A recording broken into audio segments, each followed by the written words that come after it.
ছাতা বাড়িতে গিয়ে আখির নাম জানতে পারে রেবেকা। তারপরে ঠিক করে বাবাকে এসে প্রশ্ন করবে, না হলে মায়ের কাছে প্রশ্ন করবে, মানে কুহেলিকার কাছে। ওইদিকে কুহেলিকা তার স্বামীকে বোঝাতে থাকে যে দেখো, তোমার প্রতিশোধ নেওয়ার জন্য তুমি একটা মেয়েকে কেন ব্যবহার করছো? ওই মেয়েটার তো স্বামী আছে, ঘর আছে, সংসার আছে। ওকে তুমি ছেড়ে দাও, ওর সাথে তুমি এরকম করো না। ওইদিকে রেবেকা রেবেকা ছাতা বাড়িতে গিয়ে দেবার মুখে আখি নামটা শুনতে পায়।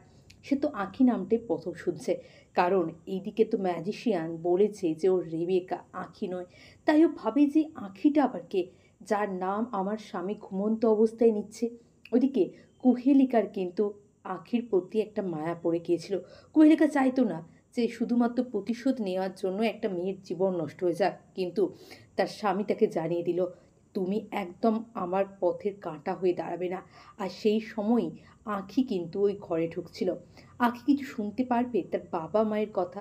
সে কি বুঝতে পারবে যে এটা তার বাবা মা নয়, এরা শুধুমাত্র তাকে ব্যবহার করছে? এই লোকটা নিজের স্বার্থ চরিতার্থ করার জন্যই তাকে ব্যবহার করছে। হ্যাঁ বন্ধুরা, ২ শালিকের আগামী পর্বে আপনারা এমনটাই দেখবেন। চ্যানেলে নতুন হলে দয়া করে চ্যানেলটা সাবস্ক্রাইব করে দিন, আর ভিডিওটা কেমন লাগলো অবশ্যই কমেন্ট করে জানান। ২ শালিকের প্রতিটি পর্বের আপডেট কিন্তু সবার আগে আমার চ্যানেলেই আপনারা পাবেন। কিন্তু এরই মধ্যে যে আঁখি যদি জানতে পারে যে ছাতাবাড়িকে নষ্ট করার জন্যই শুধুমাত্র ব্যবহার করা হচ্ছে তাকে, সে কি বুঝতে পারবে ঝিলিকের কত বড় ক্ষতি করার চেষ্টা করছে তার ওই মুখোশধারী ম্যাজিশিয়ান?